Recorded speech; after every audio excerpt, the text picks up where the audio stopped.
ระธาตุเด่นพระรอดขลังลำไยดังกระเทียมดีประเพณีงามจามเทวีศรีหริพุนชัยท่านกำลังฟังสถานีวิทยุกระจายเสียงแห่งประเทศไทยจังหวัดลำพูนสำนักประชาสัมพันธ์เขต 3 กรมประชาสัมพันธ์ส่งกระจายเสียงในระบบ FM Stereo Multiplex ความถี่ 95 เมกะเฮิรตซ์จากอาคารเลขที่ 113 หมู่ที่ 10 ตำบลบ้านกลางอำเภอเมืองจังหวัดลำพูนจากนี้ไปสถานีเชิญท่านรับฟังรายการมองลำพูนค่ะ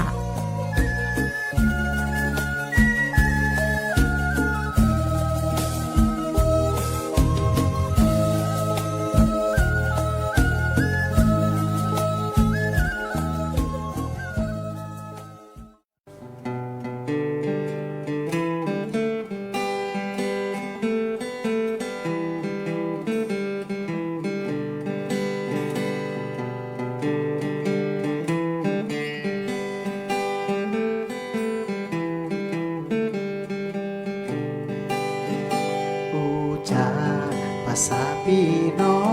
งกับรายการมองละปูนอูจาภาษายองกับรายการมองละปูน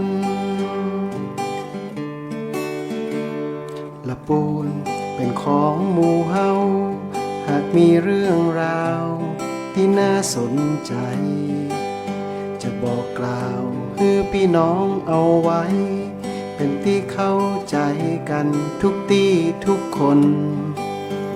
มีปัญหาเฮาจะช่วยแบ่งปันคือหมู่พี่น้องมาร่วมคิดร่วมกันมาร่วมสร้างสรรค์เมืองละปูนอูจาภาษาพี่น้องกับรายการมองละปูนอูจาภาษายองกับรายการมองละปูนสวทละปูนพี่น้องทุกคนต่างก็เข้าหาได้มีเรื่องราวที่เดือดร้อนใจเจนเอิ้นมาได้เฮาจะช่วยอูจาข้องใจเรื่องต่างๆนานาหมู่เฮาจะขออาสาช่วยแก้ปัญหาพี่น้องคนละปูนอูจาภาษาพี่น้องกับรายการมองละปูนอูจาภาษายองกับรายการมองละปูน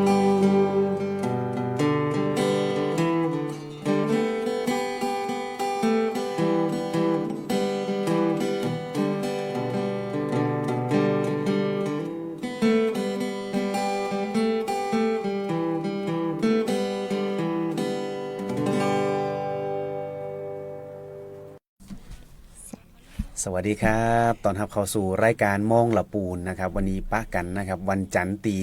16นะครับ16มีนาคม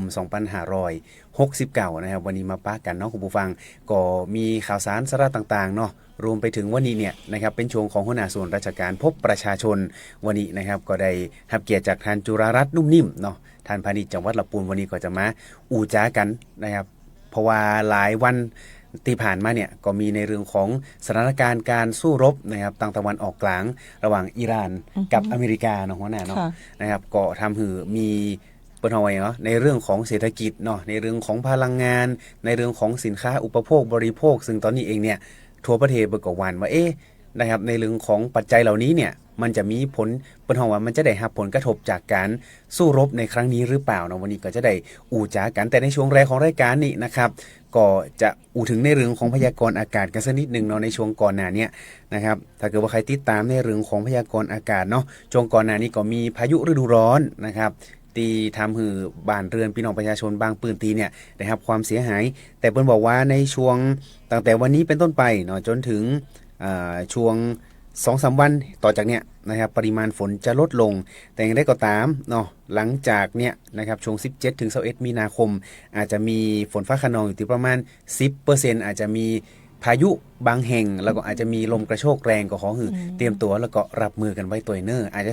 10%แต่บ่ฮู้ว่ามันจะไปตรงไหนนะหัวหน้า เจ้า นะครับครับผมอย่างก่อนหน้านี้บ้านหัวหน้านี้โดนอย่าไปพ้องก่อน ก็เห็น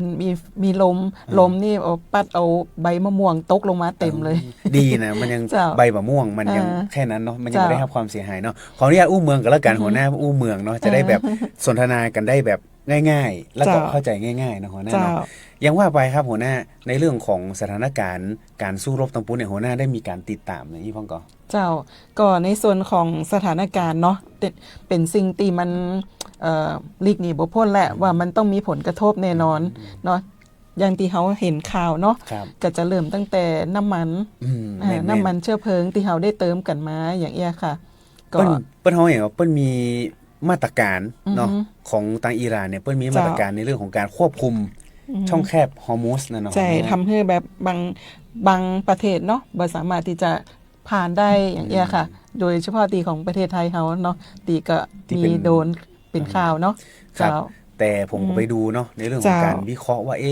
การโจมตีในครั้งนี้เปิ้ลก็ไม่ได้เอาถึงชีวิตนะ ใช่ เปิ้ลก็โจมตีตรงเครื่องยนต์เฉยๆเพื่อ เจ้า ที่คือมันหยุด หยุด อืม เจ้า ถ้าเกิดว่าวิเคราะห์กันจะนี้เนาะแต่ได้ เจ้า ก็ตามเนี่ยตรงช่องแคบฮอร์มุสเนี่ยมันมี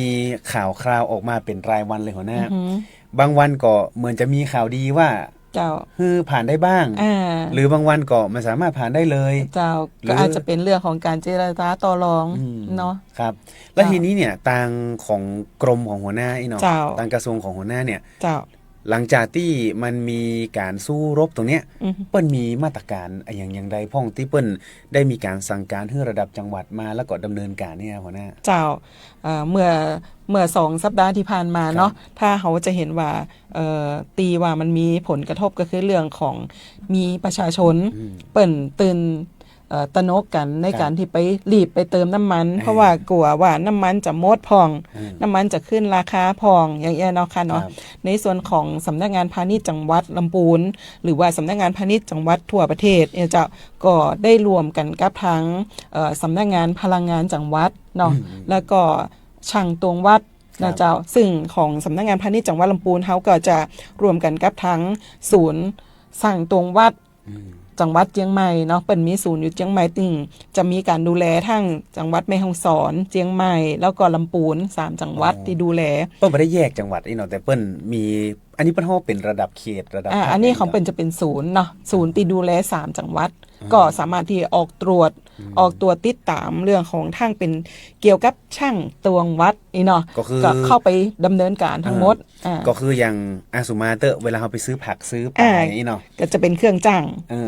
เครื่องช่างนี่เปิ้ลสังเกตอย่างก็หัวหน้า เครื่องจั่งก็จะต้องดูว่าเข็มเนี่ยมันตรงกออีเนาะเจ้าเนาะแต่ว่าเวลาช่างตรงวัดเป็นเข้าไปตรวจเปิ้นก็จะมีตุ้มของเปิ้นเนาะว่าขนาด4 กิโลเนี่ยค่ะพอไปจั่งออกมาแล้วตรง4 กิโลก่อหรือขนาดเล็ก1 กิโลอย่างเงี้ยเปิ้นก็จะมีขนาดอยู่แล้วก็ไปดูกันอีเนาะค่ะเนาะก็จะไปตรวจดูแลกันว่าตรงหรือไม่ถ้ามันบ่ตรงปุ๊บเนาะเฮาก็จะมีการปรับเพื่อมันมีการ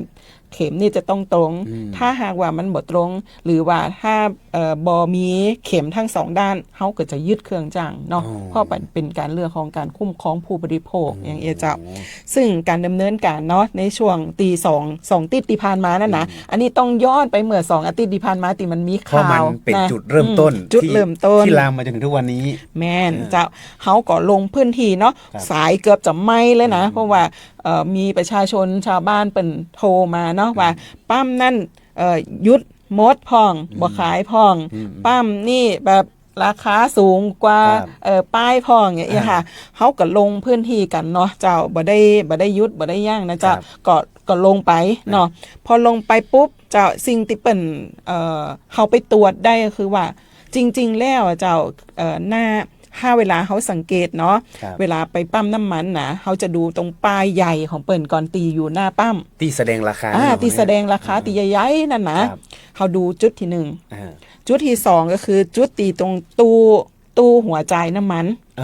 มันก็จะมีราคาบ่งบอกอยู่ ว่าลิตรต่อ ว่า ใด ลิตรต่อใด เออ นะคะ ต้องตรงกัน ครับ สองตีนี่ต้องตรงกัน เออ แต่คนที่ร้องเรียนมาเปิ้นก็บ่ได้บอกว่ามันสูงตรงหน้าตู้จ่ายสูงกว่าตรงที่ป้ายใหญ่ ซึ่งเปิ้นบ่มีสำแดงให้เฮาแน่พอเฮาไปตรวจมันตรงตึงกู้ เพราะว่าเปิ้นจะอันนี้บ่ได้เลยนะเพราะว่ามันจะต้องลิงก์กันเนาะลิงก์กันแล้วก็ในเรื่องของราคาเนี่ยค่ะ จะต้องสัมพันธ์กันถึง2ตีเลย มันเป็นไปบ่ได้ตีหัวจ่ายกับตรงตีหน้านั่นน่ะจะบ่ตรงกัน จะบ่ตรงกัน ทีนี้ครับหัวหน้าน้ำมันนี่เนาะ เจ้า เฮาเคยเดินทางไกล อย่างบ้านเฮาเนี่ยสมมุติว่าเวลาเปิ้นบอกราคากลางมา เจ้า จะเป็นราคากรุงเทพมหานคร อ่า แล้วพอมาถึงบ้านเฮาเนี่ยมันจะบวกเห็นประมาณบาทนึง มันมีค่าขนส่งเนาะตรงเนี้ยค่ะ มัน อันนี้ต้องเข้าใจด้วยนะ ต้องเข้าใจ เพราะว่าอย่างเวลาเปิ้นอัปเดตรายวันนี่นะ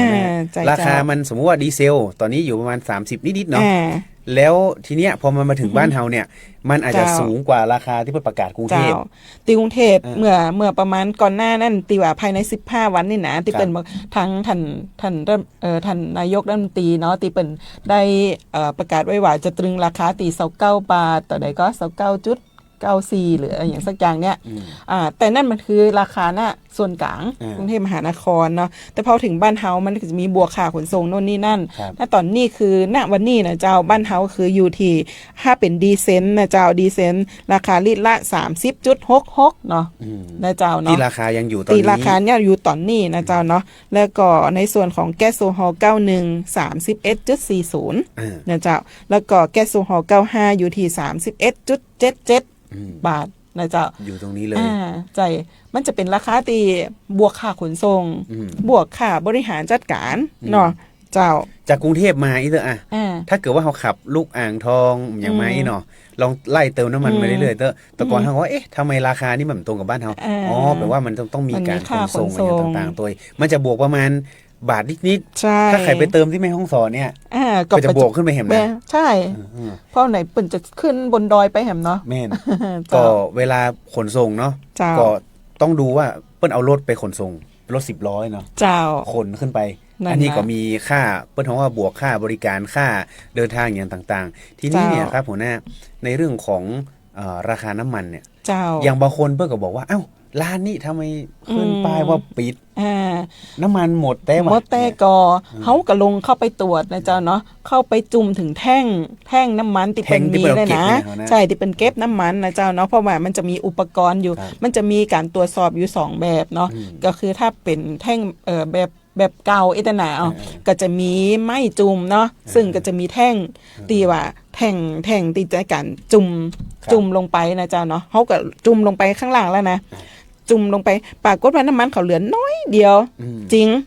น้อยเดียวนี่คือ ก็คือบ่เกิน200ลิตรเพราะว่าถ้าน้อยกว่า200ลิตรเนี่ยมันจะดูดบ่ขึ้น อ๋อ ใจเจ้า อันอย่างก็หัวหน้าในถังเนี่ยเท่าที่ผมฮู้มาหน่อยๆของผมเนี่ยเนาะเปิ้นมีน้ำในการเอาไว้ระบายความร้อนในถังตัวแม่งก่อนก็อันนี้ก็จะเป็นเรื่องของการในการที่ดึงน้ำมันขึ้นมาเนาะอันนี้ก็เป็นทางพลังงานที่เปิ่นเข้าไปดูว่ามันมีน้ำมันตีว่าเป็นน้ำมันตีแบบเป็นน้ำมันแต้ๆคืออย่างใดเนาะจะมันมีอะไรอย่างปอมปนก่ออย่างเงี้ยค่ะจะเป็นทางพลังงานจังหวัดเนาะที่เปิ่นเข้าไปกำกับดูแลในการตรวจสอบในการดูว่าจะทั้งสำนักงานพาณิชย์จังหวัดเขาก็เข้าไปดูว่าเรื่องของราคานี่ป้ายมันตรงกันก่อการยึดในการปฏิเสธการขายเนี่ยเขามีการมดแต่ก่อเขาก็ลงเข้าไปดูเนาะปรากฏว่าก็คือ1ในการที่เขาเข้าไปจุ่มดูแล้วมันมดแต่ทุกถังที่เปิ่นเก็บน้ำมันเนี่ยมันบ่มีแต่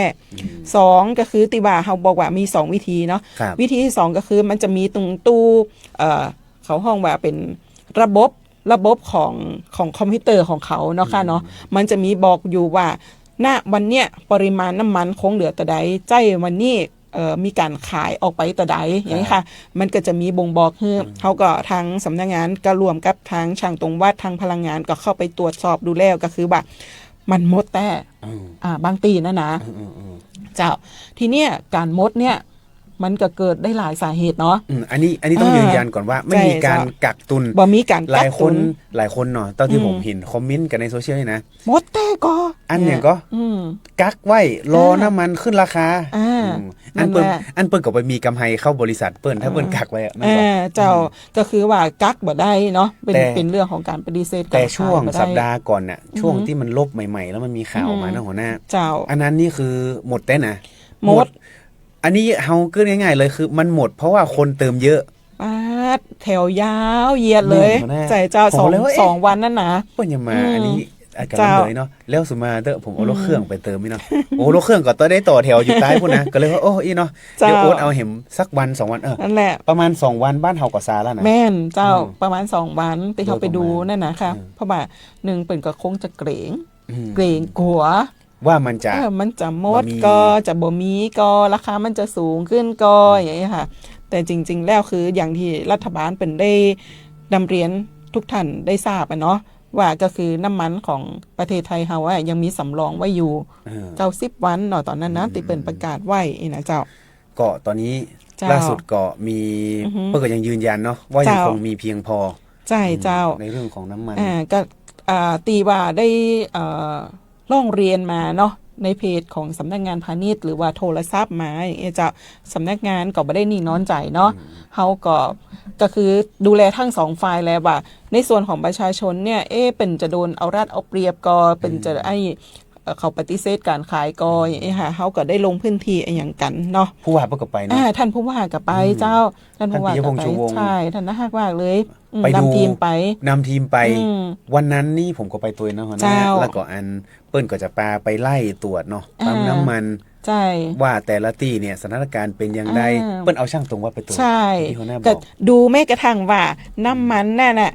คือเต็มลิตรแต่ก็ อืม มีการทดสอบกันเลยนะ แม่น วันนั้นนะเจ้า วันนั้นนี่ก็ได้หันเนาะเปิ้ลก็ ใช่ เปิ้ลก็จะมีเปิ้ลทำว่า อ่า ไอ้ถัง ถัง ลิตร ตวง เนาะ อันนี้ของเปิ้ลนั่นนะ ใช่ ตวงว่าขนาดสมมุติว่าขนาดมี5 ลิตร20 ลิตรเองเนาะค่ะเนาะเขาก็บีบน้ำมันใส่ในถังตวงของช่างตวงวัดนั่นนะเจ้าปรากฏว่าเกือบทุกปั๊มนะเจ้าเนาะจะมีปริมาณน้ำมันติสูงกว่านะสมมติว่าเขาดึง เติม ดึง 5 มา ลิตร 5 ลิตร อ่า ปรากฏว่าสูงขึ้นไปเกิน5 ลิตร นิดนึง ไปเกือบ1 ขีดก็ว่าได้ อันนี้นะเจ้า เออ ในส่วนของทั้งทุกเกือบทุกปั๊มเลยนะเจ้า แสดงว่าปั๊มในละปูนของเฮานี่ได้มาตรฐาน ได้ มาตร ใจ ฐาน เจ้า อย่างก้อนน่ะเนี่ยแต่ก่อนมันก็มีปัญหาเรื่องนี้เนาะที่เติมแล้วมันแบบเต็มลิตรอะไรอย่างเงี้ย เต็มที่บ้านเฮานะ เจ้า ทงอื่น จะบรรจัยบ้านเฮา อืมหลังจากนั้นเนี่ยเปิ้ลก็เลยมีการสุ่มตรวจตลอดเลย ใช่เจ้า แล้ววันนั้นเนี่ยที่ไปตรวจนี่คือ อันนี้ผมไปตัวเนาะ อ่ามั มันก็มันจะเกินมานิดนึง มันจะ จ้า เกินมานิดนึง แต่กับ ใช่ แบบว่าเปิ้ลมีข้อเปิ้ลว่าอย่างเปิ้ลมีระดับอยู่กับหัวหน้าว่ามันจะต้องเกินเท่าไหร่ไม่ ของ เกินเท่า ช่าง ไห ตร ร่ งวาดเปิดก็จะมีบอกอยู่บวกลบได้บวกเกินตะไดอีนะเจ้าฮึ ที่บผิดกฎหมายอีเนาะ ใช่ นะ เจ้า อืม อือฮึ ละปูนี่ถือว่าได้มาตรฐานหมดวันนั้นนี่เอาไปใส่หมดแล้วนะหัวหน้า แม่นเจ้า เพราะฉะนั้นช่วงนี้เนี่ยใครที่กังวลว่าเอ้าเติมน้ำมันไปราคาเต้าอี้ เจ้า มันก็ควรจะได้มาอี้จะบอกว่า จะมีแต่ล้มก็หาบ่ใจ แต่ถ้าไป น้ำมัน แต่ถ้าอย่างก็ความหูของหัวหน้าที่เขาไปเติมต่อมาเจ้า อือฮึ อาจจะได้เยอะหน่อย อ่า เพราะมันจะมีในเรื่องของความกด ควา อาม กาศ กด ใน อา ต่าก าง ศเจ้า ๆใครลูกเจ้าตีห้าเองอะลงไปกันได้ แต่หลังตี เจ้า ห้าแต่หลังตีห้าถ้าเพิ่นมีการประกาศปรับราคาน้ำมันก็คือ ก็ต้อง ก็คือ ปรับ เนาะ ตามนั่นตามที่เปิ้นมีการประกาศเนาะ ครับผม แล้วก็ในวันนั่นตีทันผู้ว่าทันลงพื้นที่เนาะ อืม ทันกับเป็นความห่วงใยเลยว่า เราแวะไปดูเรื่องของสินค้าอุปโภคบริโภคน้อยกับบ่อีเนาะว่ามันเป็นจะได้หาอีไหนมันจะมีผลอะไรอย่างแบบไหนอีไหนเจ้า ไปที่ เพราะ ไหน ว่า ห้องหัวหน้า ในส่วนของว่าถ้ามันมีเหตุการณ์เนาะเหตุการณ์ว่าถ้าน้ำมันมันมีการปรับขึ้นหรือว่าน้ำมันมันขาดแคลนอย่างเงี้ยมันย่อมส่งผลกระทบเรื่องของการขนส่งสินค้า ทุกสิ่งทุกอย่างเนาะเป็นกระเกรงว่าจะมีผลกระทบอะไรอย่างก็นะท่านก็ไปดูเรื่องครั้งใหญ่เลยก็คือในบ้านเฮาก็คือจะเป็นแมคโครบิ๊กซีอย่างต่างๆเนาะ ขายส่ง แต่ทีนี้ เนาะ ใช่แมคโครจะเป็นขายส่งที่ใหญ่ที่สุดในของจังหวัดลำพูนเฮาเนาะเฮาก็ไปดูทางครั้งของลำพูนเปิ่นก็บอกว่าสินค้านี่ตอนนี้ยังเป็นราคาตีเป็นราคาเดิม แล้วก็มีเก็บไว้อยู่ ตลอดต่อเนื่อง อ่า เนาะแล้วบางสิ่งบางอย่างก็ยังมีการปรับราคาลดลงได้ซ้ำเนาะเพราะว่ามันมีเรื่องของการช่วยเหลือพี่น้องประชาชน ครับ อย่างนะเจ้า อย่างที่ปรับ อ่า ราคาลงนี่มีอย่างพ่อครับวันนี้ อย่างวันนั่นตีเฮาไปนั่นนะก็จะมีของในส่วนของหมู เนื้อแดงอย่าง เป็นหมูบดเป็นขายในราคากิโลกรัมละ99 บาทเนาะแล้วก็หมูหู้ซื้อว่าหมูเนื้อแดงจะเป็น105 บาทนี่นะเจ้าก็มีการปรับราคาให้เนาะเจ้าเนาะเพราะว่าในช่วงนั้นทางสมาคมผู้เลี้ยงหมูภาคเหนือนะเจ้าเนาะก็ได้มารณรงค์บริโภคหมู เพราะว่าตอนนั้นนะคือเหมือน คน กับ กิน ว่า หมูน้อยลง หมู แล้วนะ น้อยหมู หมายถึงว่า กิน คน หมูน้อยลง เอ้าอย่ามาอ้าง ใช่เจ้าแล้วก็ราคาหมูกับตามอีแน่เจ้าเปิ่นก็เลยอยากจะให้ช่วยกันบริโภคหน่อย แท้แกหัวหน้า จริง แต๊ะ ก็เลยเอาหมูเนื้อแดงติดหนังเนี่ยค่ะ อืม มาขายให้กับพี่น้องจังหวัดลำพูนของเฮานะเจ้าเนาะประมาณวันที่4มีนาคมที่ผ่านมา ต้น เนาะ เดือนนี้แต่ ก็คือในราคา2กิโลกรัม100 บาท อ๋อ เจ้า โหราคาดีมาก เพราะรณรงค์บริโภคปรากฏว่าพอบริโภคได้สักบ่ถึงติดเนาะเนื่องจากว่าเรื่องของการบริโภคก็เริ่มดีขึ้น และก็ประกอบกับเรื่องของต้นทุนอาหารอย่างต่างๆเนาะก็เลยทำให้ราคาเนี่ยตอนเนี้ยก็ขยับขึ้นมานิดนึงนะเจ้าเนาะเพราะเป็นไปตามกลไกตลาดอยู่แล้วแหละเรื่องของหลงของพวกนี้เนาะถ้ามีใครกินล้นตลาดราคามันก็ตาม หรือถ้ามีกินกันนักๆความต้องการและยิ่งช่วงนี้ใกล้จะถึงช่วงเทศกาลสงกรานต์เนาะ เดือนหน้า การกินอย่างคน ก่อนหน้านี้ตรุษจีนเป็นได้พ่อหัวหน้า ตรุษจีนนี่แต่ว่าตรุษจีนนี่ถามว่าราคาจะทรงๆบ่ค่อยหวือห บ่ วา ได้ดีดขึ้น บ่ได้ดีดขึ้นมากนะเจ้าเพราะว่าเรื่องด้วยแบบอาจจะเป็นเรื่องของภาวะเศรษฐกิจทั่วๆไปทั่วโลกเนาะมันไม่ได้เฉพาะประเทศไทย ครับ ประเทศเดียวหรือจังหวัดลำพูนจังหวัดเดียวอินะเจ้ามันเป็นไปทั่วโลกเลยนะเจ้าเรื่องของภาวะเศรษฐกิจเนาะก็อาจจะให้คนเนี่ยมีความระมัดระวังในการกินการอยู่ ครับ อาจจะเมื่อก่อนเคยซื้อกันแบ่งปัน ตอนนี้ก็อาจจะซื้อแบ่งร้อยนะอาจจะใจแบ่งสาวเนี่ยก็ประหยัดกันเนี่ยค่ะเพื่อที่จะได้อยู่ได้เยอะๆเหมือนอย่ามีกินได้ตลอดอีเนี่ย คนหันมากินผักเยอะขึ้นกว่าหัวหน้า แม่นเจ้า ในเรื่องของการขายผักนะไหนๆก็แวะมาเรื่องของกินละขายผักจำหน่ายผักนี่เป็นยังไง นี่ปีจะบอกให้ปีเอาพักโดยเฉพาะที่เป็นอันเกษตรปลอดภัยเกษตรอินทรีย์เนาะไปขายนี่นะขายดิบขายดีเนอะเพราะว่าเขาว่าจะมีจุดจำหน่ายอยู่ตีอันห้างแจมฟ้าเนาะสัปดาห์ที่1กับสัปดาห์ที่3ของแต่ละเดือนเขาจะเอาพวกพืชพักผลไม้ของขึ้นบ้าน ไปต้นได้กับธงฟ้าราคาประหยัดหัวหน้า ก็ไปตัวจะทุกสิ่งทุกอย่างคือเขาอยากให้พี่น้องประชาชนเนี่ยเจ้าได้กินของดีของล้ำของตีมันบ่แปลงแล้วก็ราคาประหยัดเนาะตอนนี้ก็ยังว่าแน่ก็ช่วยๆกัน ก็ยัง เจ้า มีน่าจะมีโครงการ เป็น ของ นโยบาย ตอนนี้ ใช่เจ้า ต้นเดือนนี่กับหัวหน้าต้นเดือนของ ถ้าตีเป็นพืชพักเนี่ยเขาขายตีห้างแจมฟ้าสัปดาห์ที่1กับสัปดาห์ที่3ของแต่ละเดือน ครับ แต่ถ้ายังตีเขาไปจำหน่ายสินค้าที่เป็นธงฟ้าราคาประหยัดเนาะเขาจะไปดำเนินการร่วมกับทางจังหวัดตีออกเป็นโครงการจังหวัดขึ้นที่เนาะเจ้าเนาะพอไปตีเป็นมีความต้องการหรือว่าเป็นทินที่ว่าธุรกันดารอย่างต่างๆอย่างเงี้ยจะอาจจะเข้าถึงเข้ามาในเมืองได้ยาก ซื้อครัวยาก ซื้อครัวได้ยากเขาก็ไปร่วมกิจกรรมเข้าที่แล้วไปบ้านที่นะขายดิบขายดีนะจ๊ะอย่างกระเปิ่นอันได้รับของฟรีนี่แต่บ่ใจเนอะแต่มาซื้อแต่ว่าซื้อในราคาตีถูกกว่าท้องตลาด30-40% ของธงฟ้านี่ราคาถึงถูกเนาะ เจ้า แล้วทีนี้หัวหน้าอันอย่างอู้ถึงในเรื่องของการขายตะกี้เขาอู้ถึงเรื่องหมูเรื่องผักไปนะ เจ้า เรื่องไข่ไก่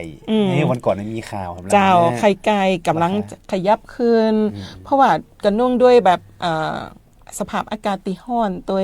เนาะ อันนี้เกี่ยวกับเรื่องพลังงาน ก็ด้วยอาจจะหลากหลายอย่างเนาะมันอากาศตีห้อนต้องใจบางตีนะต้องใจพัดลมใจแอร์เปิดเผื่อที่ให้ไก่อารมณ์ดีไข่ออกมาอย่างเงี้ยค่ะหรือแม้กระทั่งเรื่องของอาหารอย่างต่างๆอย่างเงี้ยเนาะเจ้าเนาะแล้วก็ประกอบกับในช่วงเนี้ยก็คือ มันมีผลหลากหลายเหตุผลเนาะตีอาจจะต้องต้นทุนอย่างมันเพิ่มขึ้นอย่างจะก็มีการขยับขึ้นแผงละประมาณ6 บาทเนาะโดยประมาณ6 บาทประมาณนี้เกือบทุกไส้เจ้ายังวันนี้นะเจ้าราคาวันนี้ตีถามมาเหมือนเจ้านี่นะสดๆเลย นะเจ้าเบอร์0นี่ก็ประมาณแผงละ125ถึง139 บาทก็บ่ขยับเยอะนะถ้า125นี่ช่วงเดือนก่อนผมซื้อเท่าไหร่นะ123ก็ประมาณแผงละเกือบ6 บาทโดยประมาณเจ้าแล้วก็เบอร์1ที่เปิ่นซื้อกันนักๆนะก็ประมาณแผงละ110ถึง129 บาทเจ้าเบอร์2ที่เป็นมาตรฐานทั่วๆไปที่เฮาชาวบ้านอาจจะมีความนิยมในการซื้อนะจ๊ะก็ประมาณแผงละ105 บาทถึง115 บาทเนาะก็ขึ้นอยู่กับว่าตรงร้านนั่นน่ะเป็นร้านใหญ่ก็มีการเอาเข้ามาจำนวนนักราคามันอาจจะต่ำกว่าร้านตีเปิ่นต้องมาฮับซื้อของฟาร์มกาหรือมาฮับซื้อของร้านไปขายแฮมติกแฮมกัมนึงอันนี้ก็จะเปิ่นก็จะมีการบวกเรื่องของค่าขนส่งถามว่าทำไมบ่เป็นราคาเดียวกันทั่วทั้งจังหวัดทุกสิ่งทุกอย่างมันมีเรื่องของค่าขนส่งค่าบริหารจัดการเนาะจะอาจจะแตกต่างกัน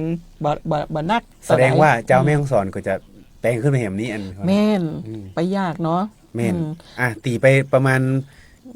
จากตีไปถึงแม่เสลียง70เจ้าไปถึงในตัวเมืองก็ประมาณ100 กว่าโลก็บวกไปแหมแล้วโจกดีจังหวัดลำพูนเฮามีฟาร์มไก่เนาะก็เลยแบบราคาก็บ่ได้สูงมากนักนะเจ้าเนาะบ้านเมืองเฮานี่อันลำพูนนี่เป็นแหล่งอู่ข้าวอู่น้ำแต่ละที่อื่นเพิ่นอาจจะแปลงบ้านเฮานี่ก็มันจะว่าบ้านเฮานี่มันก็อยู่กึ่งๆกลางๆนะแต่มันก็ยังควบคุมมันอย่างได้อยู่มีทั้งชาวบ้านติเปิ่นปลูกเนาะมีทั้งโรงงานติเปิ่นฮับซื้อนะเจ้าก็ถือว่าจังหวัดลำพูนเฮาก็บ่ได้เดือดร้อนมากเหมือนจังหวัดอื่นๆเนาะจังหวัดอื่นๆนี่เดือดร้อนเยอะกว่านี่อย่างตะวาเนี่ยหัวหน้าปิกมาถึงเรื่องพลังงานเนาะตะวานี่ดูข่าวตังตากกำแพงเพชรน้ำมันในปั๊มหมดแม่นเพราะว่าคนไปแห่เติมกันนักนะเจ้าหรือแม้กระทั่งเปิ่นต้องการเดินทางเนาะคนอาจจะภาคเหนือภาคอีสานเดินทางมาแล้วมาจู้กันตรงท่านพอดีนะเจ้าเป็นช่วงที่จะต้องเติมน้ำมันโดยประมาณมันก็เลยแบบเป็นข่าวออกมาว่ามีการรอคิวเติมน้ำมันนักเนาะแต่หารู้ไหมว่าคือมันหัวใจคนในพื้นที่เป็นคนที่เปิ่นไหลมาจากตีอื่นเป็นคนที่เดินทางไกลยังบางคนจะขึ้นเหนือเนี่ยแวะขาขึ้นแม่นเจ้ายังเฮาก็แวะแล้วก็เติมเต็มถังเนอะต้องเต็มถังอุ่นใจไว้ก่อนบ้านนี้อาจจะแบบอย่างสมมติเขาไปธุระกรุงเทพเนาะเข้ากรมทีนึงลูกละปูนไปกำแพงเพชรนี่ต้องจอดละเจ้าไกลสุดนี้น่าจะนครสวรรค์เติมครั้งที่2เจ้าแล้วก็ยาวไปถึงกรุงเทพเลยเขาก็เป็นการเนี่ยเกิดว่าถ้าเขาเติมน้อยเกิดไปวิทย์ตรงไหนเนาะอันนี้เรื่องของคนตีเดินทางนะแล้วโดยเฉพาะช่วงนี้ที่มีข่าวแบบเนี้ยหลายคนก็กังวลก็คงจะเติมเต็มกันไว้ตลอดแต่ถ้าเขาบ่ได้เดินทางนี่เขาควรตีไปเติมแบบเต็มถังไว้เนอะแบบหรือว่าไปตุนแบบไปใส่แกลลอนใส่อย่างไว้นะมีความผิดกับเขาแน่ตุนใส่แกลลอนคือจริงๆแล้วอ่ะคือด้วยความที่เขาอาจจะอยากแบบให้อุ่นใจไว้เนี่ยว่ามีน้ำมันนะแต่บ่อยากให้ทำแบบนั้นเนาะเพราะว่ามันจะเหมือนน้ำมันพืชน้ำมันหมูอีกเหรอเนี่ยมันก็ระเหยอากาศตัวเองมันก็ระเหยเพราะว่าน้ำมันอย่างสมมติว่าเบนซินนี่เนาะมันก็มีแอลกอฮอล์บางส่วนเนาะที่มันผสมเข้าไปอย่างนี้นะตีค่าออกเทนเท่านั้นเท่านี้อย่างเงี้ยละไว้เหมือนมันระเหยนะปิดบาเน่นก็ระเหยดีบ่ดีนะที่เกิดไอ้อย่างไงไข่มาจิไฟอย่างใส่อีกก็โอ้มันก็อันตรายเหมือนกันนะอย่างบางคนเพิ่นบอกว่าเอาไปใส่รถตัดหญ้าเนี่ยอันนี้มันก็อารมณ์แต่อันนั้นได้เจ้าก็คือเป็นแบบ5ลิตรอย่างเอี้ยค่ะก็ได้อยู่แต่ว่าบางคนที่ว่าเปิ้นใส่ถังที่ว่าเกิน200ลิตรอย่างตุนไว้อีแน่ใหญ่ๆมันเกินที่เฮาอยากที่เฮาจะทำเพราะอย่างมันจะทำให้ตลาดบิดเบือนเนาะเพราะจริงๆแล้วเฮาก็อยากให้มันเป็นไปตามวิถีธรรมชาติว่า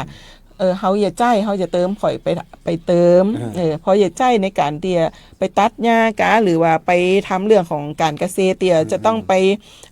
อะไรปั๊มน้ำขึ้นมาอย่างนี้นะคะมันต้องใจน้ำมันเนาะอันเนี้ยค่ะคือจำเป็นก็คือได้แต่แบบเบิดใจว่าอยู่ๆกะ ทางปั้น ไป นิด เอาไปตุนไว้เนี่ยมันก็จะทำให้ตลาดบิดเบือนทำให้แบบการที่ทางป้ามอ่ะแทนที่สมมุติว่าเขาวันเนี้ยแค่ประมาณนัก2-3 พันลิตรอย่างเงี้ยเนาะกลับกลายเป็นเพิ่มเป็น2-3 เท่าเนี่ยทำให้เขาจะต้องไปซื้อน้ำมันจากคลังกลางซึ่งครั้งอ่ะก็จะอยู่ตีจังหวัดลำปางจังหวัดเชียงใหม่ที่ใกล้เฮานี่นะพอไปซื้อเนี่ยทุกคนเอาโลตนไปซื้อก็ต้องไปมุ่งไปตีครั้งแหมครั้งก็ต้องไปรอคิวอีกนะทำให้ตรงเนี้ยน้ำมันมดเนี่ยเฮาก็ต้องรอคิวพอรอคิวแล้วเพิ่นก็บ่เข้าใจว่ามันมดอย่างมันมดอย่างปิดอย่างกีแต่คือเฮายังบ่ได้คิวในการที่เอาน้ำมันจากครั้งกลางมาเตืออีนะต้องรอเพราะว่ามันบ่ได้มีปั๊มที่เฮาที่เดียวแม่นมันมาจากที่อื่นอ่ะแม่นเจ้ากาแต่บ้านเฮามันมีกี่ร้อยปั๊มเหมือนใจละทั่ว8อำเภอมันมีเยอะกว่า100ปั๊มใช่เจ้าก่อนหน้าอันอย่างก็การกักตุนนี่ก็คือไปการเกษตรเนี่ยได้แต่ถ้าเอาถัง1,000 ลิตร 2,000 ลิตรมาใส่เลยนี่อันนี้นี่ต้องอันนี้ก็ต้องดูตัวแล้วทีนี้ที่เพื่อนบอกว่าอย่างก็เติมน้ำมันเหมือนเกิน500อันนี้ของปตท.มันก็ที่เป็นออกข่าวตะวาเนาะแต่เห็นในพื้นที่ของภาคกลางอย่างเงี้ยค่ะก็เห็นบอกว่าก็คือประมาณนั้นคือเฉลี่ยกันไปนะเจ้าเนาะในส่วนนี้เห็นอย่างนึงมันก็จะเป็นการลดอัตราที่เพิ่นเฮาว่าน้ำมันแบบพอคือเติมได้ก็คือเพียงพอคือกระจายได้ทั่วถึงทุกคนอย่างเงี้ยค่ะก็ประมาณเจ้าก็เป็นมาตรการที่อาจจะบรรเทาไปอย่างกันไปเนาะ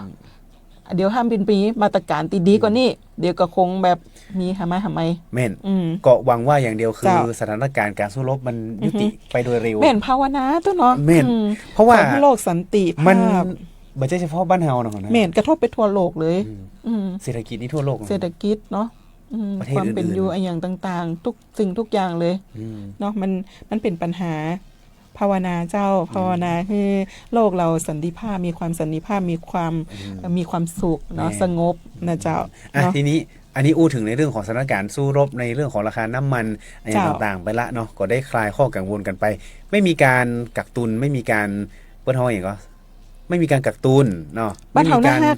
ไม่มีการขึ้นราคาใช่แล้วบ่มีการต่อแถวจนยาวๆแม่นเจ้ายาวกว่ายาวให้วัน2 วันนะสุดยอดเลยนะต้องยกนิ้วให้คนลำพูนนะคือเปิ้นเฮาอย่างก็ตื่นตัวได้แต่อย่าตื่นตระหนกใช่เจ้าเนาะทุกสิ่งทุกอย่างต้องมีสติเจ้าเขาต้องมีสติเนาะเสพข่าวอย่างมีสติแม่นนะครับแล้วก็ทีนี้เนี่ยเราจะข้ามจากในเรื่องของพลังงานเนาะของในเรื่องของเครื่องอุปโภคบริโภคอย่างต่างๆเนี่ยเจ้าน้ำมันพืชสมมาตั้งแต่กี้ลืมถามน้ำมันพืชเจ้าเปิ้นเฮาอย่างสินค้าอ่อนไหวก็มันมีอย่างพ่อของหน้าคือจริงๆแล้วสินค้าตีอุปโภคบริโภคที่เฮาใจกันในชีวิตประจำวันเนาะก็ลีกหนีบ่พ้นก็คือไข่ไ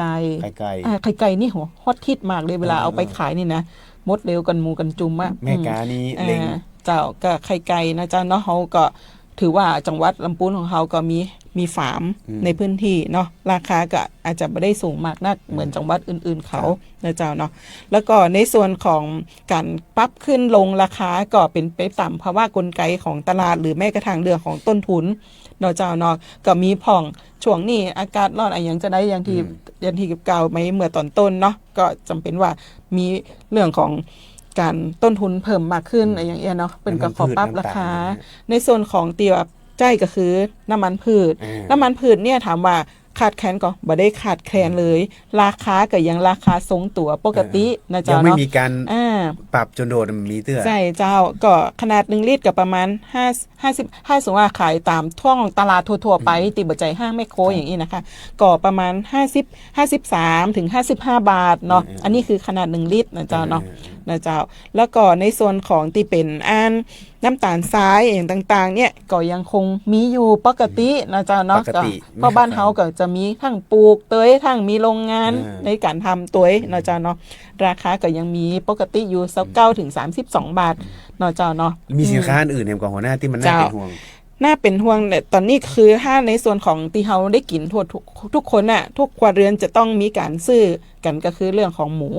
เนาะหมูก็ถามว่าตอนนี้คือก็ยังมีอยู่เพราะเฮาก็เลี้ยงกันเองในประเทศไทยหรือแม้กระทั่งจังหวัดลำพูนเฮาก็เลี้ยงกันเราตนเลี้ยงนะเจ้าเนาะก็ราคาตอนนี้ตอนนี้ก็อาจจะมีการปรับจากคราวที่แล้วมานะเจ้านิดหน่อยเนาะสุกรถ้าเป็นสุกรที่เป็นซื้อกันมีชีวิตอย่างเงี้ยเนาะค่ะที่เอาไปประมาณ60ถึง65 บาทนะเจ้าต่อกิโลนะเจ้าเนาะในส่วนของเนื้อแดงที่เฮาได้กินกันทุกวันเนาะก็ราคาตอนนี้ตามท้องตลาดที่เป็นท้องตลาดทั่วไปของชาวบ้านที่บ่ใจห้างใหญ่อย่างนี้นะคะประมาณกิโลละ113ถึง115 บาทนะเจ้าเนาะก็ถือว่ายังบ่ได้หวือหวาเหมือนเมื่อปี2 ปีก่อนนะที่ว่าราคาปรับสูงขึ้นนะเจ้าแล้วก็ในส่วนของสินค้าอื่นๆเนาะตอนนี้ก็คือถ้าหากว่าเฮาเห็นกระแสข่าวก็คือว่าปุ๋ยเคมีปุ๋ยหัวหน้าถามว่ามันมีผลกระทบต่อเกษตรกรเนาะก็คือในช่วงเนี้ยบ้านเฮาเป็นช่วงตีเขายังบอกใครได้ใจปุ๋ยยูเรียปุ๋ยยูเรียเนี่ยเขาจะใจตอนตีว่าเป็นปลูกข้าวนาปลังเนี่ยอาจจะนาปลังนี่บ้านเฮากับประมาณเดือนเมษาเนาะที่เขาจะปลูกนั่นนะแต่เจ้าเขาก็จะใจปุ๋ยยูเรียช่วงนั้นแต่ช่วงเนี้ยเขาบ่ได้ใจก็ขอความร่วมมือว่าณตอนนี้คือถ้าเป็นไปได้ก็บ่ต้องไปกักตุนอะไรอย่างไว้เตือนละกลัวตื่นตุ้มเหมือนจังหวัดอื่นๆหรือน้ำมันอย่างเงี้ยเนาะค่ะเนาะเป็นก็กลัวว่าราคาปุ๋ยยูเรียจะขึ้นก็ถ้าเราไปซื้อไปอย่างเดี๋ยวก็จะทำให้ภาวะการขายเนี่ยบิดเบือนปุ๋ยคาตลาดเพราะคาตลาดก็ต้องไปซื้อมากับทำให้ราคามันปรับสูงขึ้นอย่างเงี้ยค่ะประมาณเนี้ยนะมันเป็นวนเวียนอยู่อย่างเงี้ยเพราะฉะนั้นเขาบ่ต้องไปกักตุนถ้ามันบ่ใจหรือช่วงที่เขาจะใจเตือก็บ่ต้องไปซื้อเตืออีนะครับเนาะก็ตอนนี้บ้านเฮาก็ยังมีอยู่เพราะเฮาลงพื้นที่ในการตรวจสอบเนาะติดตามกันตลอดนะเจ้าทั้งร้านใหญ่ร้านย่อยอย่างเขาไปติดตามหมดเนาะในส่วนของปุ๋ยยูเรียนะที่เป็นตากระต่ายเนี่ยประมาณกระสอบละ 1,000 ถึง 1,050 บาทถือว่าเป็นราคาปกติอยู่นะเจ้าเนาะก็ไม่ได้ปรับขึ้นนะเจ้าแล้วก็ในส่วนของที่เป็นอันสูตร15นะเจ้าตากระต่ายกับประมาณ 1,030 ถึง 1,070 บาทนะเจ้าเนาะส่วนตาเลือใบเนี่ยเจ้าก็ถ้าเป็น4600ที่เป็นยูเรียนะเจ้าก็เป็นกระสอบละ920 ถึง 1,030 บาทเนาะอันเนี้ยค่ะก็คือเฮาดูกันเนาะบ่ต้องไปตื่นตระหนกบ่ต้องไปตุนอะไรอย่างละเจ้าก็ในส่วนของจังหวัดลำพูนของเฮาถามร้ายใหญ่ๆอย่างนี้นะเจ้าเปิ่นก็ยังมีของเดิมอยู่มีสต็อกอยู่นะเจ้าเนาะก็ยังเป็นราคาเดิมอยู่เจ้าเรื่องปุ๋ยนี่ก็คือยังบ่ได้ถึงหน้าใจก็ยังต้องไปตุนเตอความจริงตุนปุ๋ยไว้บางเตื้อเอาไปวางไว้เป็นที่พวกกินนะแม่นพวกแถมปอบางที่โดนฝนละลายไปแถมไปตัวไหลไปตัวนะแถมเพราะฉะนั้นถึงเวลาแล้วก็ซื้อก็ได้ช่วงนี้ยังคงมีเพียงพอราคาก็บ่ได้ดีขึ้นเนาะอันนี้หัวหน้าก็ยืนยันแล้วในพื้นที่จังหวัดลำพูนและทีนี้ครับฝากนิดนึงในเรื่องของหอมแดงหัวหน้าหอมแดงนะอย่าลืมหอมแดงไปได้วันก่อนเห็นหัวหน้าประกาศขายหน้า Facebook อยู่แม่นได้ขายได้แค่137 กิโลเองเพราะอย่างเปิ้นบอกว่าหมดแล้วอันนี้หัวหน้าไปเอาที่ไหนที่มาที่ไปจริงๆแล้วเนาะเฮาตีเอามาขายเนี่ยตีว่ากิโลละ30 บาท4 กิโลร้อยเนี่ยนะเจ้าก็คืออยู่ตีตำบลศรีวิชัยอำเภอลี่เจ้าเปิ้นก็จะมัดที่เป็นหอมแดงที่เปิ้นแขวนไว้ประมาณ15 วันเนาะเขาก็มาขายเขากับประชาสัมพันธ์เต็มตีเลยนะช่วยเหลืออย่างนี้นะเพราะว่าตอนแรกเป็นก็ว่าช่วยระบายให้จีมอย่างเงี้ยเนาะพอประชาสัมพันธ์อย่างไปเสร็จแล้วได้แค่แต่เนอร์ได้แค่137 กิโลนี่แต่อันนั้นเพราะว่าตอนเนี้ยหอมแดงหมดแล้วบ่มีแล้วเขาก็นะโอ้แสดงว่าได้เจอแค่แสดงว่ามันก็ไม่ได้วิกฤตถึงขั้นคือต่อติพานมาเนาะก็คือทั้งสำนักงานพาณิชย์จังหวัดเฮาร่วมกันกับทางกรมการค้าภายในกระทรวงพาณิชย์นะจ๊ะในการที่แบบ หาคู่ค่า อ่า ผู้ค่าที่เป็นรายใหญ่อะเนาะที่เป็นผู้ทั้งซื้อที่เอาไปส่งห้าง หรือว่าซื้อไปกระจายหรือซื้อไปทำไปรูปอะไรอย่างต่างๆอย่างนี้นะคะเนาะเขาก็มีการจับคู่ในการซื้อขายกันละก็เอาทั้งในส่วนของอำเภอเมทาอำเภอป่าซางในเจ้าบ้านโฮงเนาะอำเภอลี่เจ้าไปอำเภอเมืองเขาตัวแต่กลุ่มเกษตรกรนะไปพบป้าเขาแล้วก็มีการตกลงว่าจะซื้อจะขายกันแต่อันตีตกลงแล้วคือจะมีการซื้อหอมแดงกับกระเทียมหอมแดงนี่50 ตันเจ้ากระเทียมก็ประมาณ40 ตันอันนี้ที่กะไว้ติกาก็คือจะมีการส่งกันตลอดอย่างเงี้ยนะคะเนาะก็ตอนนี้คือก็ได้ดำเนินการในการคัดจากกลุ่มเกษตรกรเนาะมีการเดียบเอาส่งให้กับผู้ซื้อกันด้วยพ่องแล้วเขาก็มีการติดตามกันตลอดเนาะจะประมาณก็เกือบ20 ตันแล้วแหละตีส่งไปนะจ๊ะแต่ติเหลือนี่คือเป็นบางคนอาจจะรอเรื่องของราคาเนาะอาจจะตกลงราคากันยังไม่ได้แต่บางคนก็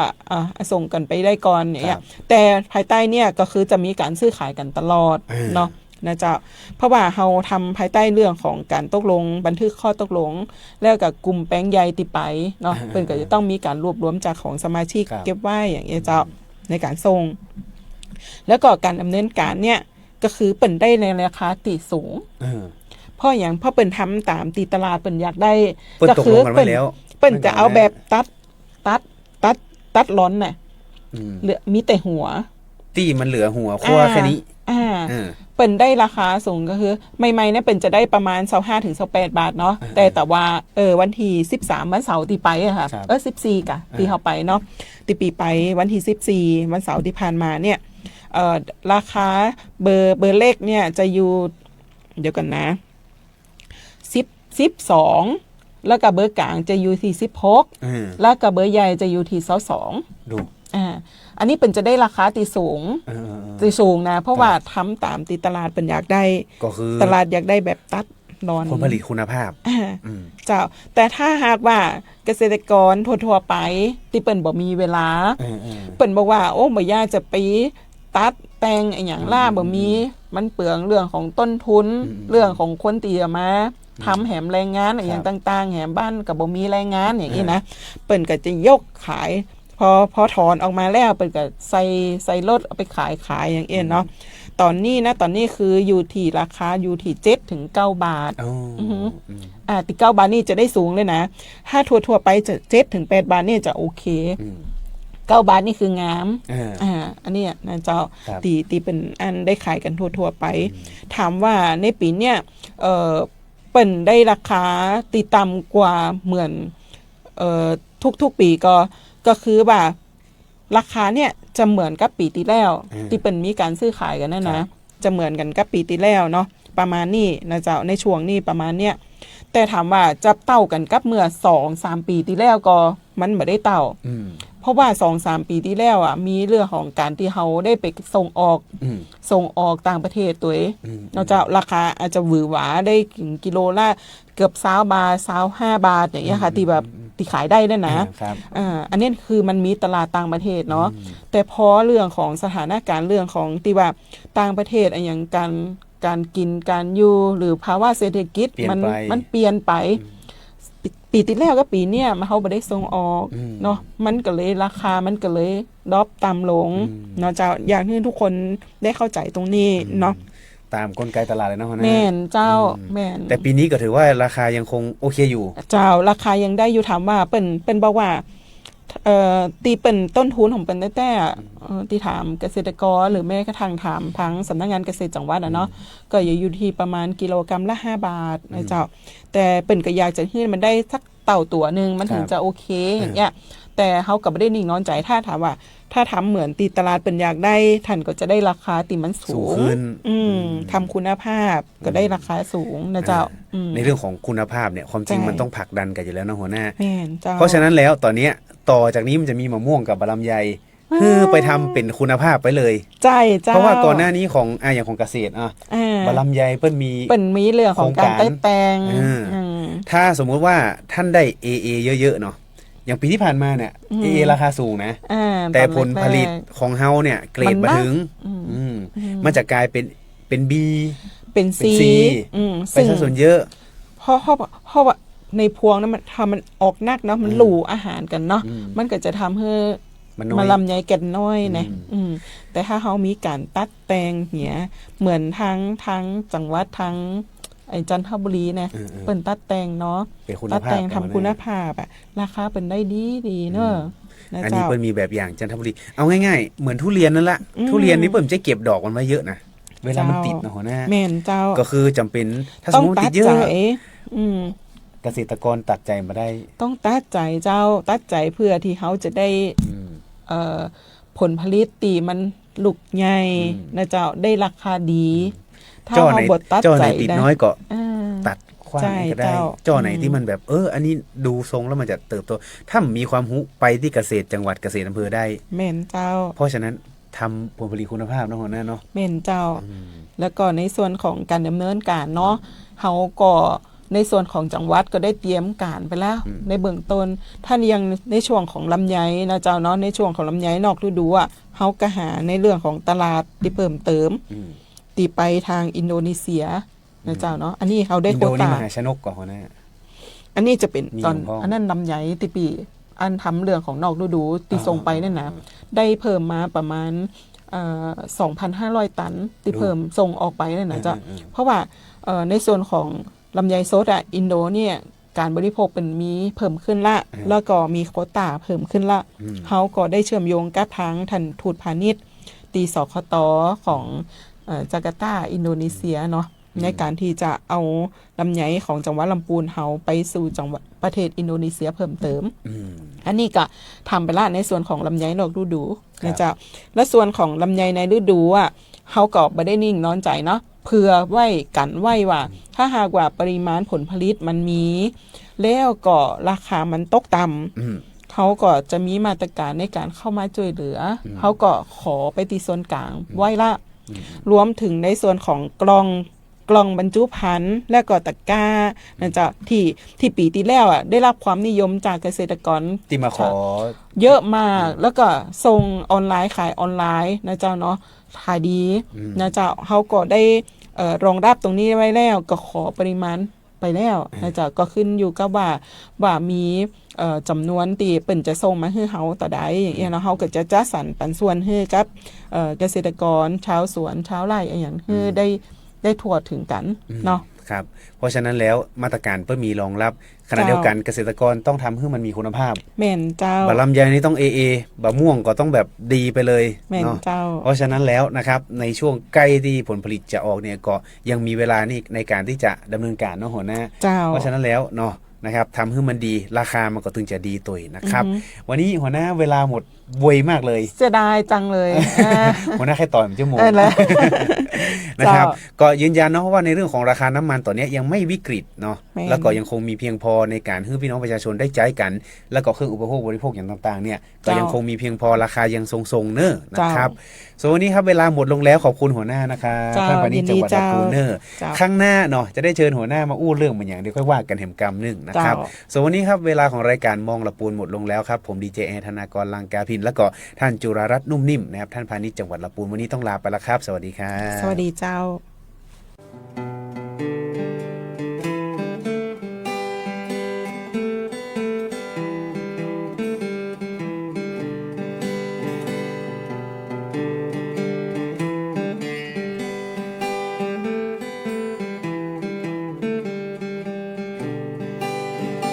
อูจาภาษาพี่น้อง กับรายการมองละปูนอูจาภาษายอง กับรายการมองละปูน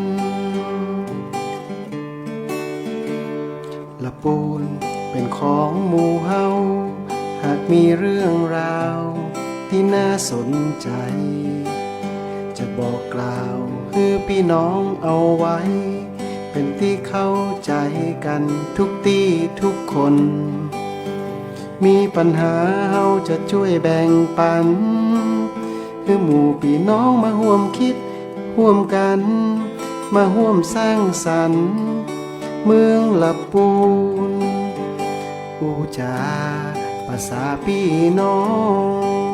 กับรายการมองละปูนปูจาภาษายองกับรายการมองละปูนสวทละปูนพี่น้องทุกคนต่างก็เข้าหาได้มีเรื่องราวที่เดือดร้อนใจเจนเอิ้นมาได้เฮาจะช่วยอู้จาข้องใจเรื่องต่างๆนานาหมู่เฮาจะขออาสาช่วยแก้ปัญหาพี่น้องคนละปูนอู้จาภาษาพี่น้องกับรายการมองละปูนอู้จาภาษายองกับรายการมองละปูน